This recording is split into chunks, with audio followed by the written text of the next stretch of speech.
Quiet on set. Oh, that's already. Wait, can anyone hear us? Can you hear us? Okay. Hello and welcome. Hi. We should just perhaps, let's just start this. We have to have an introduction so people understand what's going on if they find this on YouTube or whatever.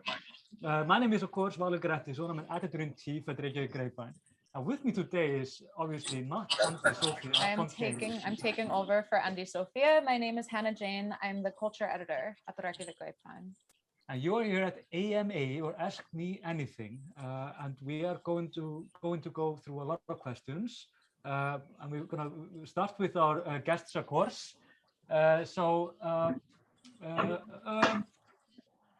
know. Should we just start this? Or? Yeah, I don't know what else we do. Yeah, do I have to advertise something like grapevine.is? Oh yeah, check out grapevine.is for our daily news and also all of our print articles. You can also check out our YouTube presence at the Reykjavík Grapevine YouTube page, and you can check out our store IS for like tons of cool products. We're adding stuff every day. It's basically everything we like in Iceland, and the selection's getting insane.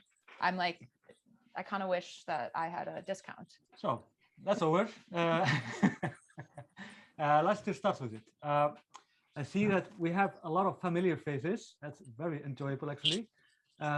And some new one also. I see that Mark Richardson is driving. I hope that's safe. But I love it, Mark. So let's just start with Christina Height. Hello, Christina. Guys, how are you? Welcome. What do you say? How are you? Good. How about you guys? Fantastic. I'm actually coming to Iceland at the beginning of August, so I'm pretty excited. Okay. Lovely. Okay. What are you gonna do? We're gonna hike to the volcano, of course. And last time we were there, we went to the south of Iceland, so we're gonna head up around the north.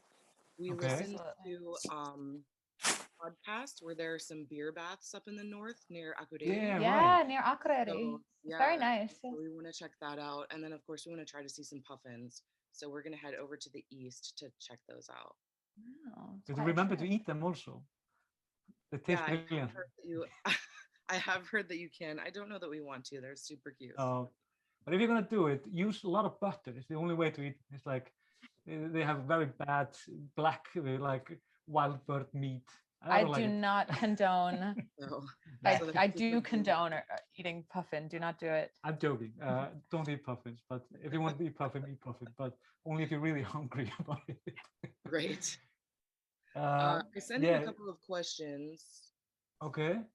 So I don't know. I mean, I could also just say them, so it's fine. Yeah, right. Yeah. You sent us 2 questions, I saw. Yeah, I sent a last minute one this morning. That was basically, this one might be quick and help with your intro. When we are visiting, how can we help you guys like make a profit? Because I know you said that you make a profit from tourists and picking up the magazine. Is it just grabbing copies of the magazine in addition to, of course, looking at the merch on the website, which we can do from anywhere? Perhaps I'll just start. First of all, you are actually helping us a lot just by watching the YouTube videos.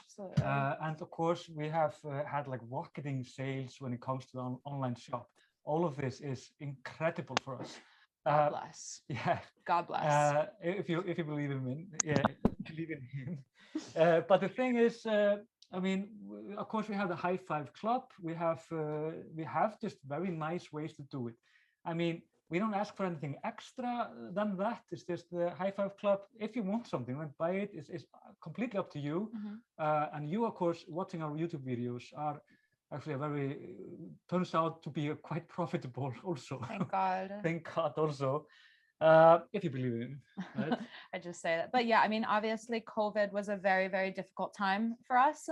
And it's with everyone's support in the High Five Club and also with our new shop that we have managed to get through it. And I cannot express my thanks enough that you are supporting us. And I have to just to add to it, we actually today, our government announced there are no domestic restrictions at all in Iceland when it comes to COVID-19.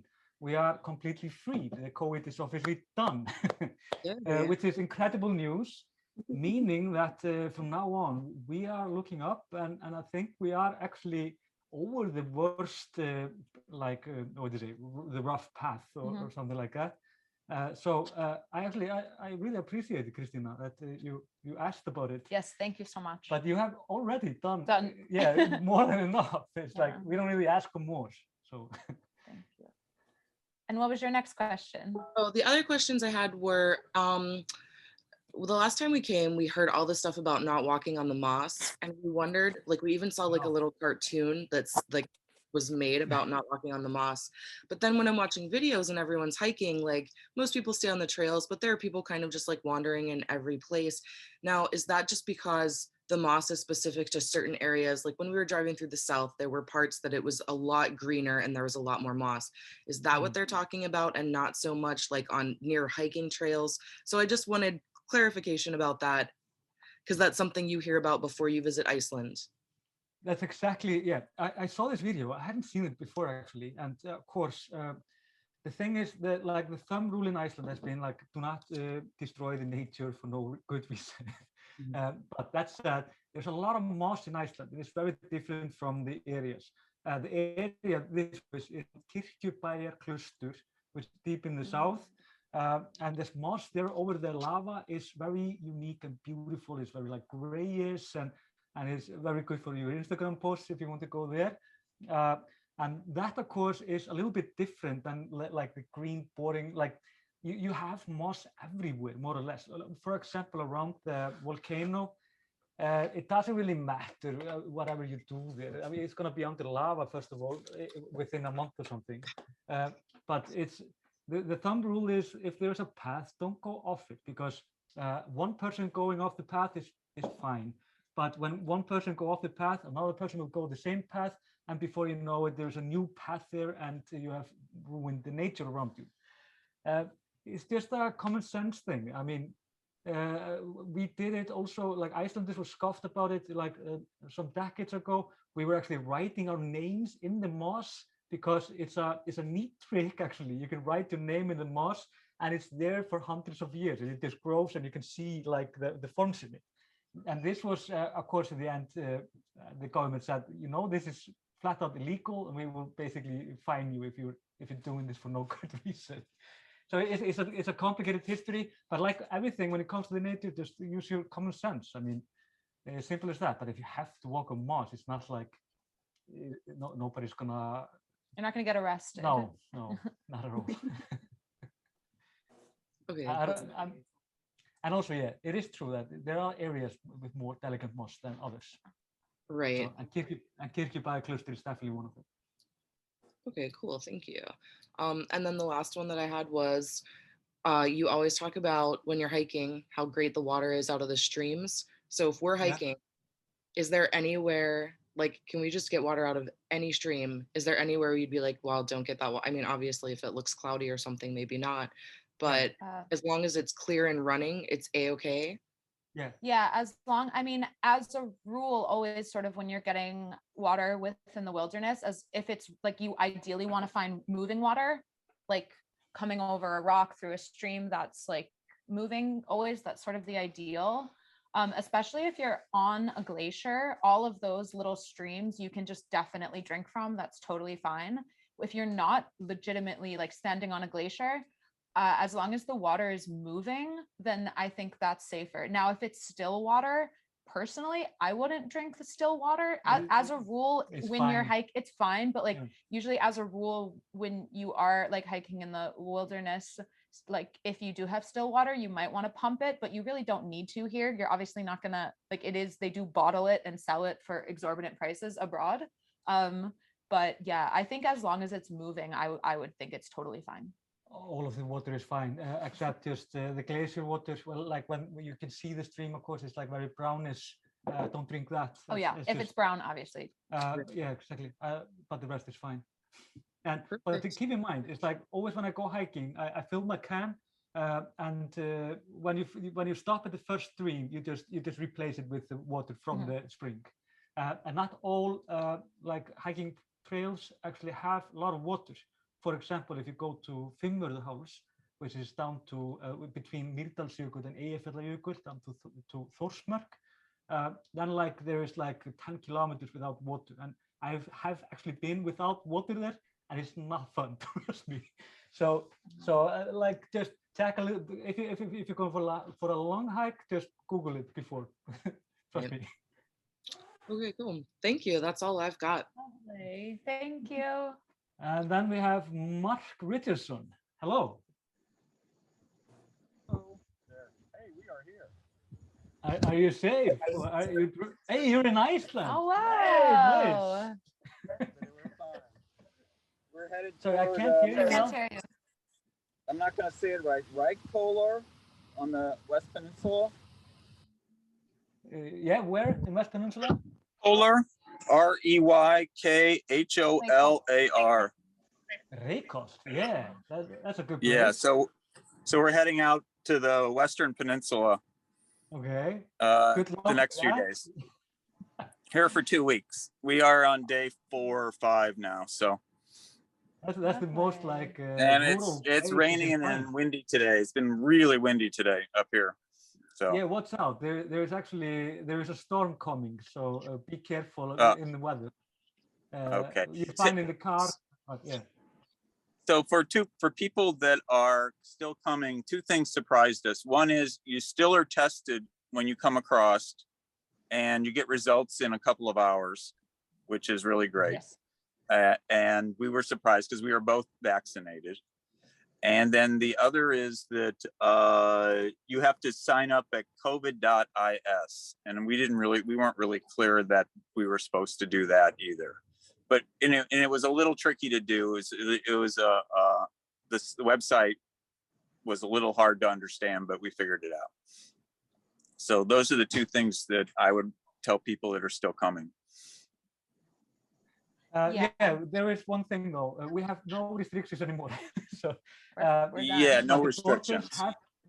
The borders has restrictions, but there's a small change, which is that everybody that has been vaccinated, they don't have to undergo a test when they come to Iceland. They can just go straight through.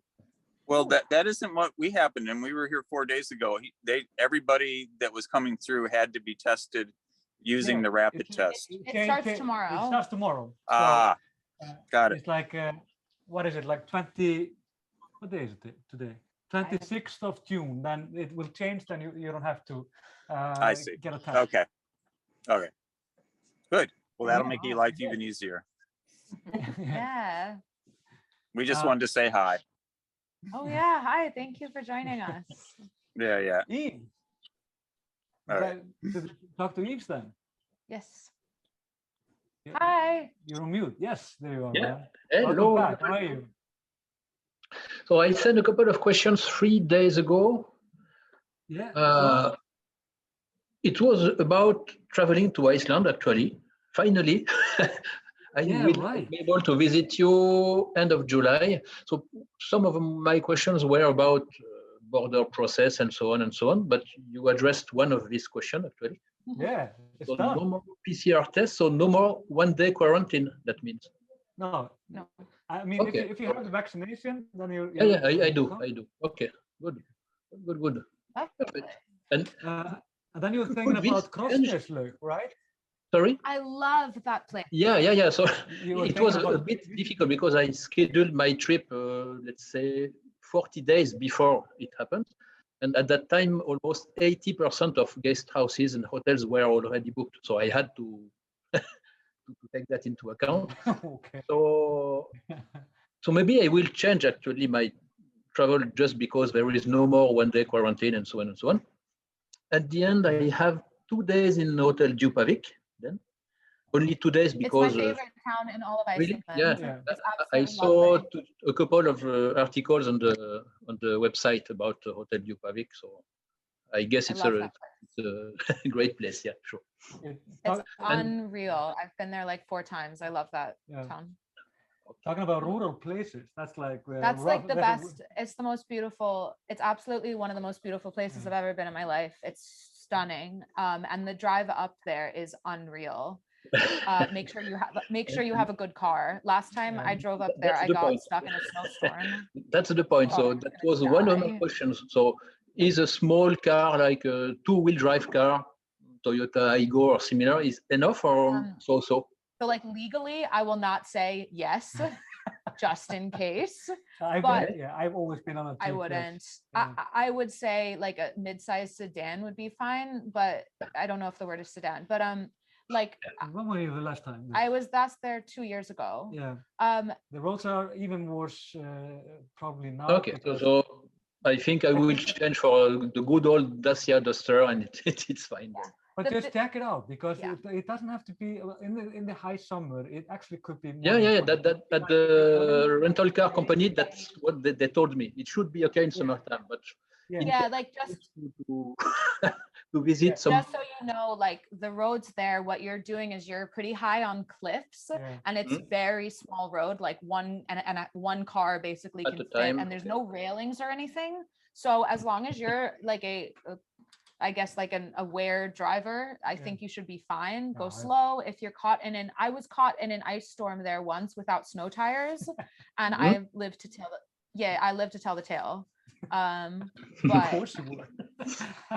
When were you it was a nightmare. It was in the beginning of May, like 5 years ago.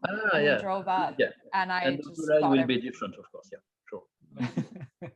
I mean, it's only like 40, 50 years. It's like it was actually not snowing there in July. It's thanks to global warming again.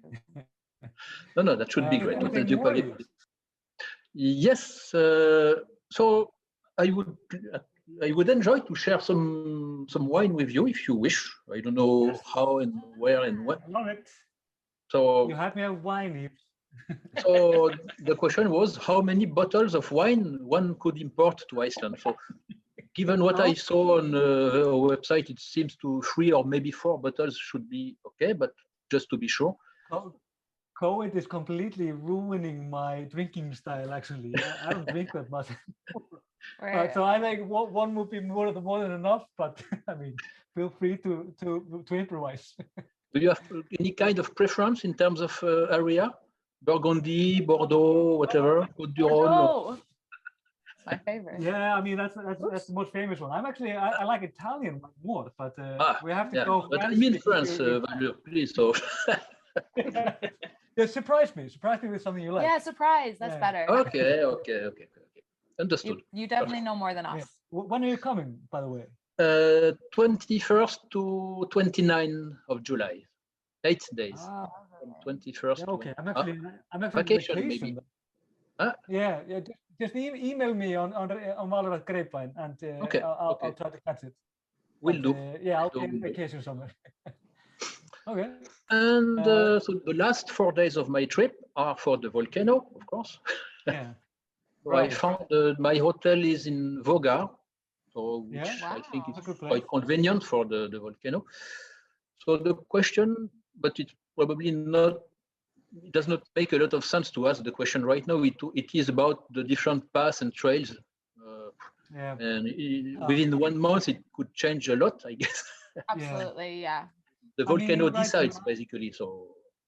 Yeah, I don't know if you saw the video yesterday, but like, the windy trail. It's a very nice trail, actually. I mean, it's not as nice as Trail A, but everybody should be able to get to hike this. It's not. I mean, but it's always like you have to be moderate in physical form and such. But yeah, just check out the weather forecast soon enough, because. If it's windy, it doesn't have to be any like that, because you can always find some places that are not that windy. But if you have the wind in your face, it's literally like hiking this twice. So I mean, I can imagine. Imagine. Right. You'll be fine. Yeah, I think. And do some people visit the site using completely different trails and paths other than path A, B, C? Just taking a map and visiting the area by themselves? Yeah, the search and rescue teams are most often there, and they will like guide you a little bit, because it is physically just impossible to take path A you could go to Fagradalsfjall at path B, and you will see like on the back of the volcano. But you have a little bit more freedom to walk like towards the lava and such. But in my opinion, I like this path C. Is you have a very nice view if you go all the way, and it is. I mean, it's always mind blowing. It doesn't really matter. I mean, from day one, every day, you never get tired of it, and I'm still amazed about it.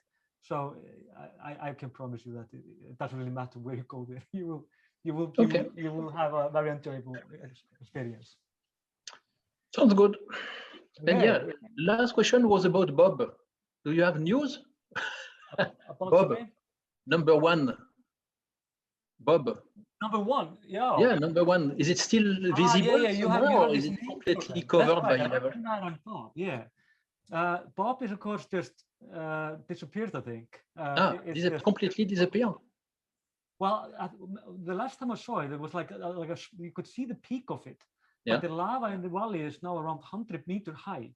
It's literally filling up the valley, meaning that I think you call it Ragnar, but it's like we just call it number 5. The volcano is going off now, and that's like on top of everything. I mean, probably around if you would measure it from the sea level, it's probably around 200 meters high. But from just the ground is around 100 meters, I guess, not much less than that. It's getting very high. Okay. So rest in peace, Bob. Yeah, right. Okay, Corinne. Yeah, that's okay. Many thanks. Thank you. Thank you. How are you doing, Corinne? I'm good. I hope you guys are doing well. Yeah, we are actually. Glad that we have no restrictions anymore. I'm like, oh, I don't definitely. know if we could just, I'm gonna go crazy tonight, I think. You're yeah. Sorry about all the Americans that are being idiots and walking on the lava. It's like you can't reach over to slap each one. Yeah, I actually I should have been like told to actually when I was doing the video, when I told them they were not Americans. They had like a very thick accent and they didn't understand me quite well. So it's I mean, there are idiots all over the world, and Americans are not the word. I can promise you That's that. true. I don't know if you got my email because I kind of sent it late last night, which is early morning. I got it. Corinne, thank you for your work. Thank you. And shocking to see the people walking in the lava. Yeah, I mean, I don't know what to say, but you can't. I'm sorry. And you want to try to go Hingit Trail? Yeah. I love the video. I just beautiful. Hingit is actually absolutely wonderful. Also volcanic area actually is the 5th volcanic area. Well, basically like part of Reykjanes, but still not. It's an odd one. There's a geothermal plant there. You just see the geothermal plant and you just hike up the mountain and then you're up to this beautiful valley called Beinsleggjudalur, which is like bone-crushing valley. Absolutely brilliant name. But it's like with all hikes, it's even perhaps the same in difficulty as the volcano, even a little bit more difficult. It's a little bit technical, but everybody can go there if you just go slowly and just. You'll be fine. Yeah, you'll be fine. But it's an odd trail. I'm not sure how it is now, but it should be marked pretty well. And there are always some people there hiking, so you can just follow them. Yeah, with a little luck, I hope to be there maybe later this year or early next, depending on how things go.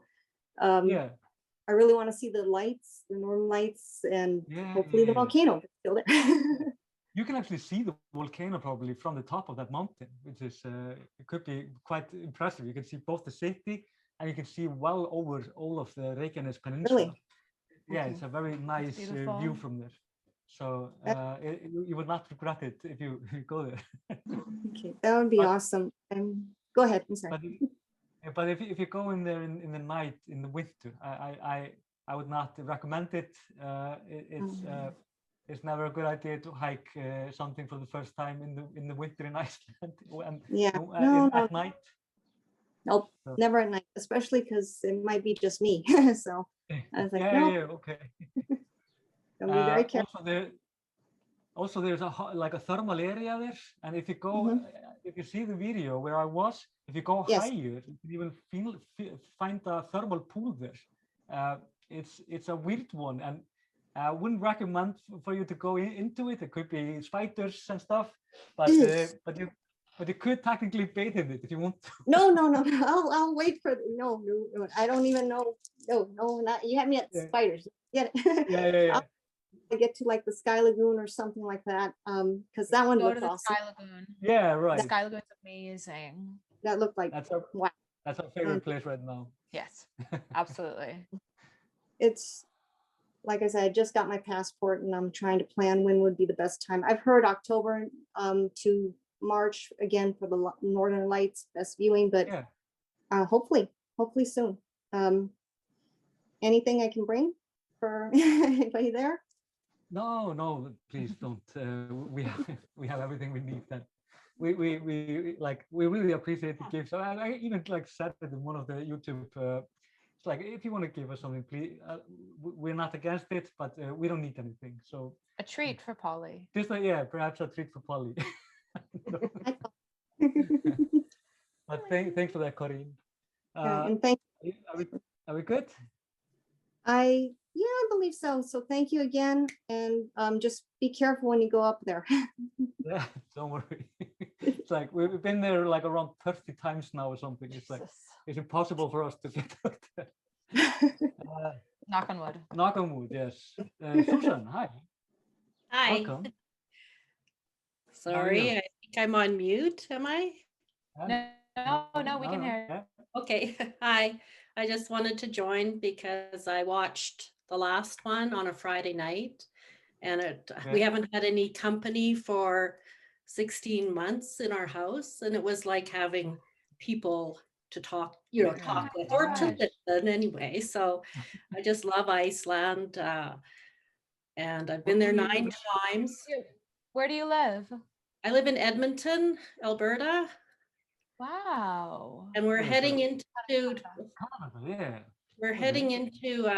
really high temperatures, which is unusual for us. We're going to be in the 30s this week. Wow. And I cannot stand. I don't like the heat, so that's why I love Iceland so much. That's why I moved to Iceland. My family keeps saying that. You've got to move to Iceland. Well, I retired 3 years ago, and my goal was to come every year for Iceland Airwaves. So I made it to 2019, and I brought my granddaughter and one daughter. Wow. And I brought about 14 family members since 2014. And now I just need to come again. I'm so tired of getting my hopes up and then being dashed. So I will definitely happen this year. Yeah, we are. I mean, everything will definitely happen this year. Even our epidemiologist, he says it's very, very unlikely that we will have another like a wave or anything like that. It might be like people with COVID here and there, but it's when we are free. I mean, so Airwaves is on schedule. Yes, and the lineup's fantastic. Yeah. Yes, I know. So I went on the virtual one last year, 2020. Yeah. It was fantastic. Really they did the best show. It was just wonderful. So I can't wait to come back. My cousin up in Yellowknife, Northwest Territories, is planning on coming this summer, and I just couldn't commit to going with him yet because I'm just nervous. Yeah. I've got my second shot a week ago. Yay, so. Okay. Yeah. I've already had one, and it was easier than I thought. So I was, I got one. I got Janssen, and I got so sick. Mm. Oh my God. Janssen does it to you. Janssen was really brutal. Yeah. But yeah, I mean, we have 80% of the nation. I think it's up to 90 now that have gotten vaccinated at least with one shot. And so, I mean, we are. I mean, vaccination is working, obviously. Yeah. There's nothing more to say. I ordered Art's print of the volcano. Oh, really? Yay. And I love getting your newspapers in the packages.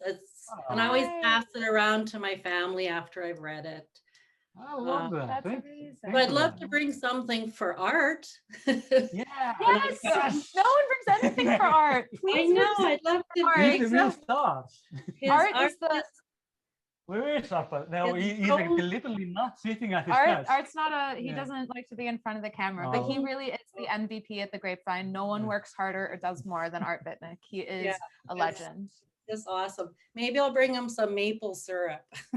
Yeah, right. Oh, he would love that. Bring him some maple candy. That's the best. Oh, anything maple. Hope he likes maple. Thank you very much. Okay. Thank you, Susan. So we go to Anya. Anya. How do you say? Yeah. Anya. Anya, it's German. I'm from Germany. German, okay. Yeah, more point, it's what we say in northern Germany. Okay. I have a question regarding transportation and alternatives to use petrol.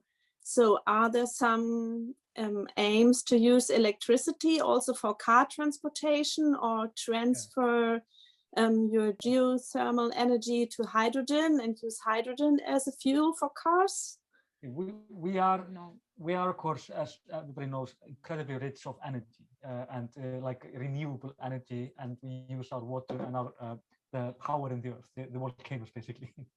And this means that we are more than sufficient when it comes to energy. And it's kind of ridiculous that we haven't just given everybody just Tesla and ice body, because it's probably cheap to charge it with absolutely with what do you call it, like Ramak. Yeah, the plug or whatever. Yeah, exactly. But the thing is that the government has plans about they want to like, what do you say, like ban, but like abolish like diesel and like phase out. Yeah, phase out diesel and petrol cars, fuel cars, and just basically have either like, I mean, there are like some version of these methane gas cars. What do you call it? Yeah, I mean, there's quite a lot of Teslas in Iceland. Like they're not like a lot, but they are like where I live. There's a lot of Teslas. It's the fastest growing like cars in Iceland. Everybody is people are just basically buying this. They're not buying anything else. And the only reason is because the petrol in Iceland is very, very expensive, but the energy is incredibly cheap, meaning that you could probably just, if you live in Iceland, it's like in five years you pay for itself. You pay for itself basically. So everybody, it's very logical for Icelanders just to go there. Some buses are only with electricity, but not all of them, I think. But they are trying to go there, and it's we don't really have any other transportation. Yeah, and I'm unsure what car companies would offer Teslas to rent. Also, if you're planning on driving long distances in Iceland, as in you're going to do the ring road, do not use an electric car. Oh. You would, just, I mean, I think that's probably obvious, but like just in case you say, but within the city, like definitely there's a massive growth in electric cars, particularly over the past year. So I think that there are plans to phase out, like that will be the future here and in the world, hopefully. I mean, as long as, I think so. I mean, hopefully. I mean, the Scandinavian countries are all with plans like this. I think Norway has ideas about this. They are trying to do this before 2025. And I'm not sure how Danish is doing it. I have no idea. And the Swedes are just plain weird, so who cares? Anyways, anything else, Anya? Or? No, thanks. Thank you. Okay. Thank you. Hey. Laura, hi. Hey. Hi, Laura. Hi. How are you? I'm good. I know this painting there. Oh, I'm in my bedroom. Yeah, okay. Yeah. I was gonna say it's not the same one, but we have our own. We have our own. Are you gonna take it off the wall? I'm gonna take it off the wall. That's an original. That's extremely wow. expensive. That was Don't like drop this. it. York. York. That's worth more than the Oh, entire. yeah, this is from the Cutting that Vatican. office and everything. Yeah, I got it in, yeah, from the Vatican. Amazing. Yeah. One of these days I'll Oh. actually frame it, so. Beautiful. So how are you, Laura? I'm good. I'm Any good. questions? No, as always. I can never Good, think of okay. anything good. Then we're going for Philip. How's the Icelandic going? It is going fine. I've met Lisa, Andy's friend. She introduced me to her. Had a great conversation with her. Then, funnily enough, the next day I got a message from the only other Icelander I know, aside from yourself, asking me if I would help her Canadian friend learn. So now it's kind of like the blind leading the blind situation, where it's going to end up with a ridiculous dialect of Canadian plus Irish kind of translations. So it's going, but it's going fine. I've learned that Irish kind of, our way of talking doesn't really translate very well into Icelandic, because we just say like. Well, I don't know. It's like there's a lot of connections between Ireland and Iceland. Yeah. I would believe that like you have more understanding of Icelandic culture only because of Ireland, I think. Yeah, I just mean kind of some phrases we would say, like kind of how we would talk to each other. Right. Like for example, I was talking to my friend and she said she went to go see her parents. So I said, how are they? But I just said, "Fennig eru þið?" And she was like, hey. And she was like, huh? And I was like, meaner. She was like, do you mean what is it? Hvað hafa þið það? I was like, sure, yeah, sure. What, which is to me is what have they it? I'm like, oh. Yeah. So things like that. That's the difficult there. I mean, it's a gender. They like everything has a gender in Icelandic. It's like it's ridiculous. Everything from a light bulb to a spoon, you know.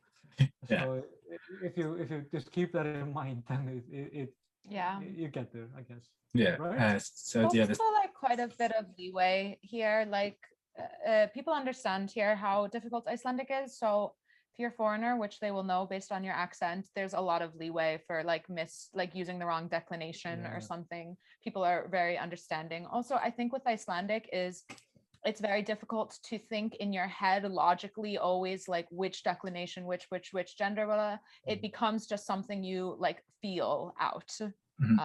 Like, and that just comes with like practice and time, and also living here and like making a concerted effort to speak. And I would recommend reading in Icelandic a lot. That helped me greatly. Also, like songs really helped me, like listening to music in Icelandic. And Katla, what's Katla? I've just finished it last night. Yeah, how did you like it? I liked it a lot. I don't know what to say about it because I don't know if anyone here has watched it or not watched it. So spoiler alert. I enjoyed it. Is all I'll say about it. Quite like you said the other day on the newscast that you didn't want to say too much. So so it's going well. Thank you for asking. I didn't realize this was my question time. You're asking. Yeah, right. How are you doing? Good. Speaking of reading, I bought the Austadir book off your thing. It's over there. That's why it's over there. I can't reach it right now. But I guess my question is, what happens when the lava reaches the road to Keflavik Airport? Like, what's the plan to have another road? Is there another road around? I assume there already is. Or actually, yeah, I was driving around there over the pandemic quite a lot.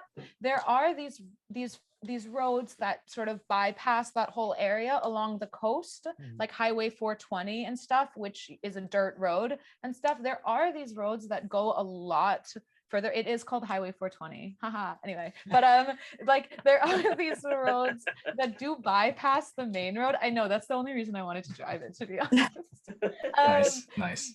Roads that bypass the main road. They're all very underdeveloped and, to be honest, kind of dangerous. I almost got stuck there the last time I went. But like, there are roads that I think you could use to get around. But the thing is, here's the fact. Like, Suðurstrandarvegur, that's the road that is now in danger. Nobody used this road, basically. It is a beautiful sightseeing, but it was to connect like the south to like. Oh, is that the road that's in danger? Yeah, it's like this. Yeah, but wait, I was gonna say still I'm on the wrong road. My bad. But it is to connect like Selfoss in the south to Keflavik or like Reykjavík, where the international airport is. It's a convenient road, definitely. But for example, over the deep winters, we're not using this road. We of course just use the main road on the west side of the mountain. Yes. The thing is though, if for example, when the lava will destroy Suðurstrandarvegur, you actually can take a right turn and go past Kleifarvatn, which is a lake. Like Kleifar so beautiful, lake. beautiful, Absolutely beautiful. And if anyone wants actually to see the Northern Lights, that's a good place to go at Kleifarvatn. So the thing about that is like then you drive to Hafnarfjörður and it connects to the main road to the international airport. But if the volcano will be there for 50 years, and I have to say I'm not that convinced that it will be there for 50 years. What then 200 years? But if it's there for 50 years, then we're possibly talking about that the lava could go over the main road. That's what I thought you were talking about. So ignore everything I said. Yeah. And the main road is of course like the one that connects to Hafnarfjörður to the international airport. But when that happens, of course, that when it will take over the main road, I mean, then it's like 50 years from now. I mean, we have 50 years to think about this. Which means in 49 and a half, we will begin to tackle this issue. Yeah, but before then, Grindavík will be under the lava also. So it's like, that would be quite a disaster if it would happen. So like, I mean, 20 years, fine, it's close, but 50 years is way too much. Right. So, and also like about the road itself, Suðurstrandarvegur, I explained this also yesterday. It's like people are always, it's a very masculine thing to do, always trying to solve the things. So like what about this bomb, the volcano, or build a bridge or tunnel? Thing is, it's much cheaper just to let it float and just wait. You don't do anything around a flowing lava, tunnels or not. I mean, it's always just dangerous, and the odds are that the lava will destroy everything around it. It's such a destructive, slow kind of force that it's just you just have to wait it out. It's that kind of situation.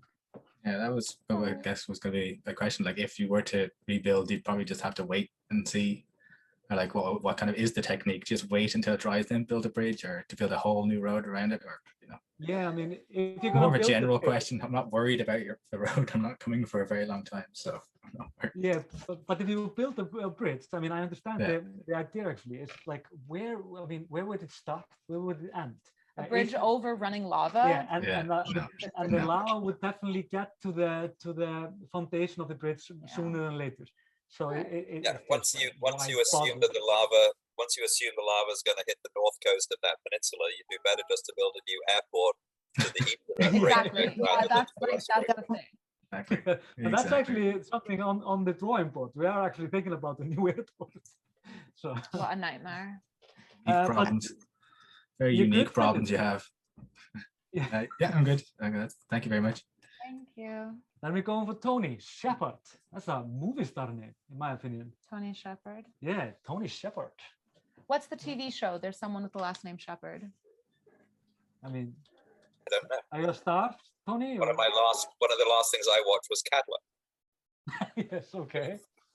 It's the interestingly timed Icelandic drama about a volcano while Icelanders dealing with a volcano. I don't think that they realized that the timing of that series was going to be quite so perfectly provided with its own PR profile.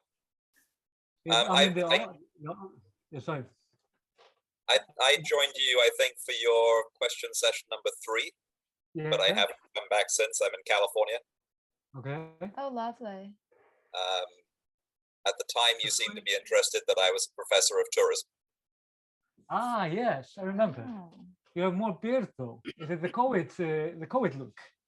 I'm a very lazy shaver. Same here. I don't really have a beard. It's just that I only shave once a month.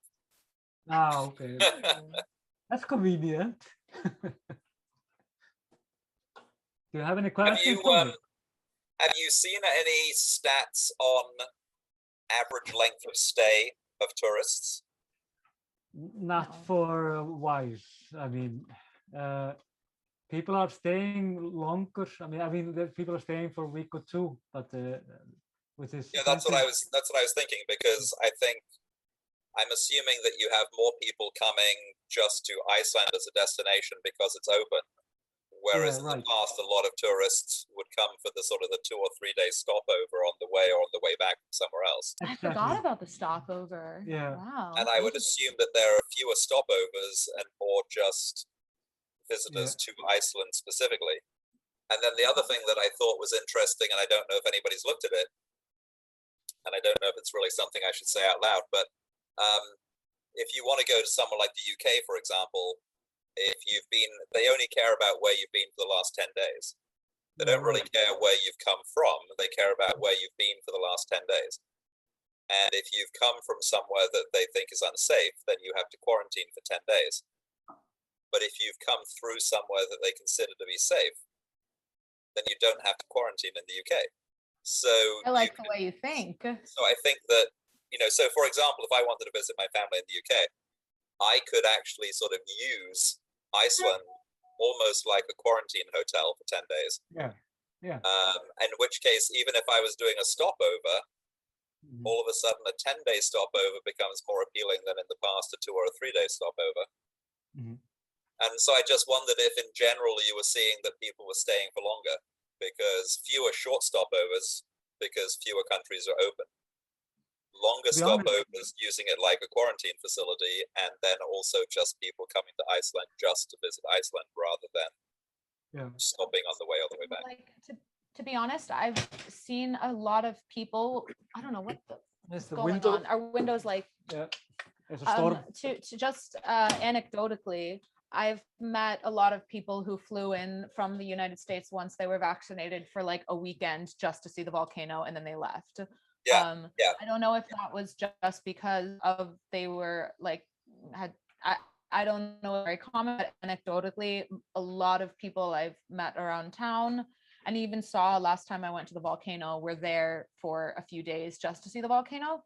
What I imagine is during the summer, tourism will probably be a lot longer than that because there are not many destinations open, and obviously most people want to visit Iceland in the summer rather than the winter. There have not been any like the numbers we are having like past months basically are only like total numbers of how many tourists have been in Iceland, and it's very low, obviously. I mean, it's like just before COVID, we never had as many the people were staying here much shorter, like every time, like, but I have no idea, to be honest.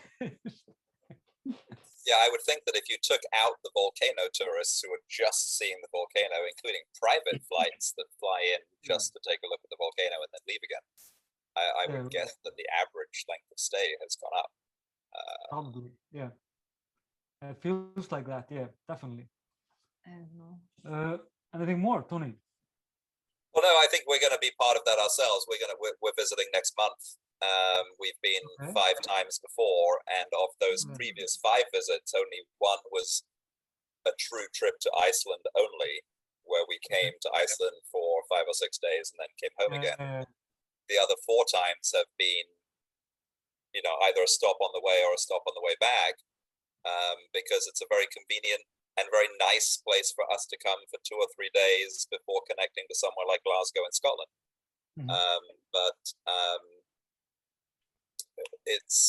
I think Iceland now is one of the easiest and friendliest arrival and departure experiences from what I've read, possibly with Denmark. Denmark seems to be very open to vaccinated tourists.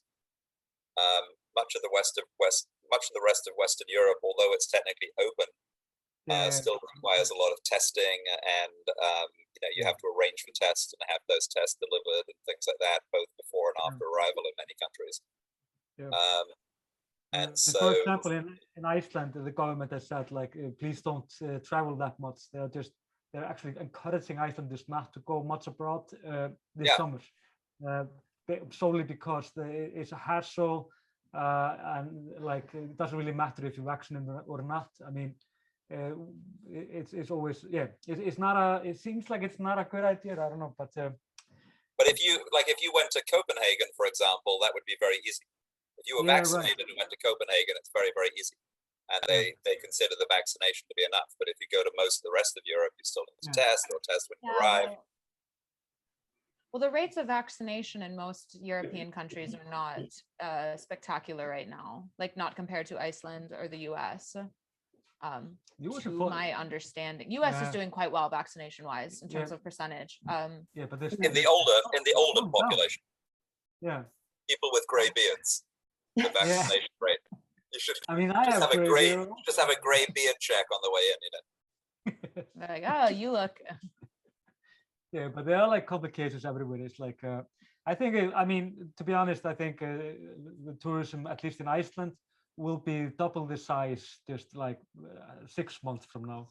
So it's it's gonna change very rapidly. I think it will be the same more or less in Western Europe at least, but we still have a serious problem in the third world. Do you have cruise ships back? Yeah, kind of.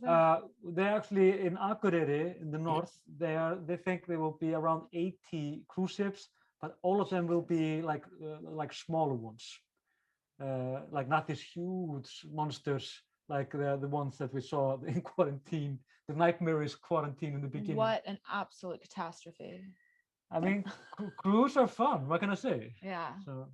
Well, I was wondering up in Isafjorda because we're going to be up there in the West Fjords, and that seems a lot like the west coast of Alaska in small towns like Ketchikan and Sitka and stuff like that, where you have these really very, very small towns where the cruise ship has 10 times as many people on it as the town has.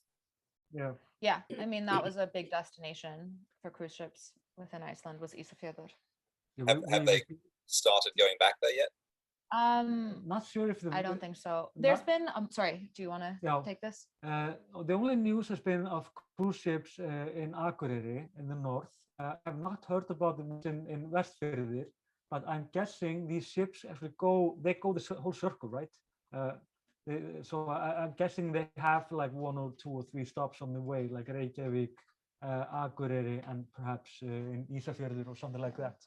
They've had some visits up there recently, restarted with like private cruise ships, like for the I don't know, quite elite of the world. Talking about the yachts. Yeah, like yachts. Like they've started with like those have been coming back even over the pandemic, which was quite like a scandal here. But I know that they have been popping up in Ísafjörður recently. Yeah, one of the helicopter companies, or a couple of the helicopter companies based at Reykjavík Domestic Airport. One of the things they offer is to offer you a helicopter service that will follow your yacht as you go around Iceland, so that you can always come. We use that all the time. With our Grapevine yacht. I don't really go anywhere without a helicopter. Yeah, me a helicopter and a yacht. Yeah, I know. It's just because why would you make do with only one of those? Yeah, it's more convenient. I mean, it's hard to have money, so I guess you have to have this kind of type of. Yeah, you got to spend it on something. No, absolutely. But anyway, I remember Jack Shepherd. It's the main character of Lost. That's what I was thinking. Yeah. And Christian Shepherd, his father. Yes. Anyway. Anyway. Thank you. Anything else? You're good. Well, again, it's like Philip said, I don't want to sort of just dominate the whole time. That's how it felt last time. It's like as soon as I said I was professor of tourism, you sort of interviewed me. No problem. Thanks for that, Tony. And Owen, do you have any questions? Or hello, good afternoon. How are you? Hi. We're good. I don't have a question as such. It's more of a video suggestion. Ooh. And watching the newscast from yesterday, on the hike. Okay. You've got these vast fields of lava, and you've got the hills and the mountains, but there isn't a sense of scale to them. Oh, no. So I don't know No. if it's possible to sort of do something take your footage from like, a month, 2 months ago and compare it to where it is today, That's a really good idea. We're always going to do this, but we are so busy also doing a magazine, and it's a little bit time consuming, and art has so much material, but we are aiming for this, definitely, like just to see the changes and such. But when it comes to like scale, like, are you talking about time scale, or just like how big everything is? Or? Yeah. I mean, you mentioned that the volcano is now like 200 meters tall. Yeah, right. But when you're looking at it, on YouTube, you don't get that scale of 200 meters. It is, I know, and it's often like, for example, like the volcano is probably like around like from the ground to where it is and up around 100 meters at least. It's just like, yeah, it's just like in like when it's such a vast nature going on, like the scale just becomes so odd. It feels like when I watch the volcano that it's not that big, and then it feels like humongous somehow one day.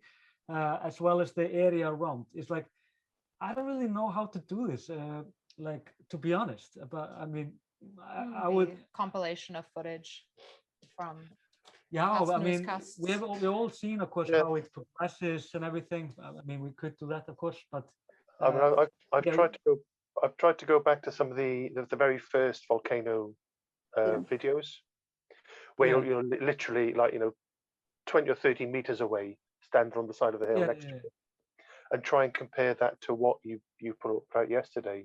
It's really difficult. Yeah, we should. I agree. We'll try to find, like, compile somehow so we can feel it. But it's like, it's basically just time and energy that we don't. So things are moving a little bit like slower. We're also like, there's a lot of happening somehow. We are trying to use the opportunity just to catch those moments. So, but it's a very, very nice suggestion, and we have thought about it. But keep in mind, we started this we had never done video at all just a year ago almost, and not this complicated either. So it's like we're kind of still learning just how to do things, and we're always getting better at it. So just give us a little time to it's grow. A new medium. Yeah. Absolutely. Well, the YouTube videos are absolutely fantastic. I love watching them. Thank you very much for them. Thank you. If it isn't more, I'm actually supposed to pick up my kids after 4 minutes. It's like you in the US, you have so weird time for some reason. You're like way behind us in Iceland. So we have about 7 hours. Questions emailed. Yeah. This one is about how do vegans in Iceland sustain their diet with sufficient fruits and vegetables, considering like the price of them in Iceland. I would say that, I mean, I was vegan for a short time and I used to live with mostly vegans. I mean, there are places like Bonus which have cheaper fruits and vegetables, but like the reality is that fruits and vegetables are much more expensive here than they are in other places. So I think it's just figuring out what is not that fresh either. No, they're not that fresh. It's not that fresh, but I think it's just like learning cooking wise what works, maybe using frozen vegetables. I think it's just like, if you do come from America or places in Europe where this stuff is all very cheap, you think that's just like how life is. That's just not how it is here. So that's just the reality, I guess you'd say. I don't think there's a better answer. Do we see something about crystalline clarity? There seems to be a lot of attention now focused on Iceland. Does it feel good or uncomfortable? That's probably for you. It feels good. Yeah. It's actually very hard to have. I mean, you felt it yourself in your home country, just not to have people here. It's really weird. It's a very strange year and a half. Yeah. The next one is, where's your favorite location to shoot from? In general, I guess. Volcano. Yeah. Is it too obvious? So, yeah, I have to say that. I mean, the volcano is it's mind blowing. I'm always like, it fills you with just something something so fresh and It's- so much. It's So, unreal. yeah. The next one is, do we plan on doing more segments on Icelandic folklore in addition to the news? Yes, we have a am I wrong? I don't know. I think Yeah. so. We have a series, and from my understanding at this current moment, it will continue. Yeah, we have saga stories. We have the sagas, of course. But I did this folklore Did joke you? because of Katla's Oh. episode. I don't watch the news. About spanking what was it, not the changeling, right? Not the Okay. shapeshifters. Why do you have two names for this? Shapeshifter and changeling. They're different things. It's the same thing, right? No, shapes. They're completely. Thank you. Thank The you. changeling, I think, is more the appropriate term. Okay. Anyway, Yeah. the changelings in Iceland, you spank them really hard, and they will stop being a changeling. But yes, I mean, we have a lot of silly Icelandic folklore, and we should definitely do more of it. Can't promise anything, but I love silly things. So that's great. And then there's one about captioning on Icelandic news and video channels. In Icelandic, do you not have a lot of deaf people in Iceland, or is the regular TV with captioning? This is something I do know, actually. Yeah. My job before Grapevine, I was caretaking for a deaf Icelandic girl. So I do know some Icelandic sign language. Icelandic Sign Language is its own unique language. You can learn it here. You can take classes. There's also books. That said, like, of course, there's about 350,000 people who live here. So obviously the deaf community is quite small. And I mean, there's like one school here you can really learn it. I don't know why there isn't more Icelandic captioning. That said, there are some nice resources to learn Icelandic Sign Language. I have these books. They're basically for children. But again, it's relative to the size of Iceland. It's quite a small community, and it's a very, like, Icelandic Sign Language is its own language. So I guess that's my only answer for this. We have, yes, but we only have two TV stations. It's Channel 1, like RÚV, National Broadcast, and Channel 2.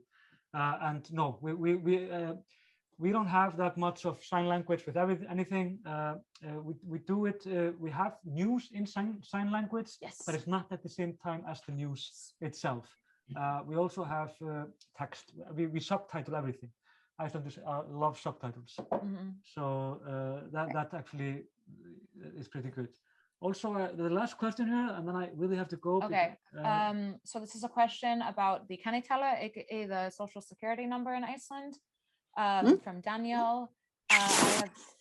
Daniel had received one several years ago because he wanted to buy a summer house in Iceland. He gave us his card number, which I'm not going to. Oh no, he gave us his kennitala, kennitala, which I'm not going to read out loud. There's categories of kennitala. Oh, I do know this too. I actually know this. So we tried to log in with the website, and the kennitala did not work, saying it didn't exist. So anyway, when you move to Iceland, like when you're working on your paperwork, they give you sort of this like kennitala that is like a temporary kennitala that's not even registered to your name. Actually, it's just for like their administrative purposes. And then when you get to Iceland and like they give you your real kennitala. So for instance, when I moved here, they gave me a temporary one. I went to the bank to set up an account, and they were like, this isn't a real kennitala, let's find your real one. And then they gave me it, and I had no idea what they were talking about. So one, I don't think a kennitala, Daniel also asked, a kennitala is never deleted after a certain number of years.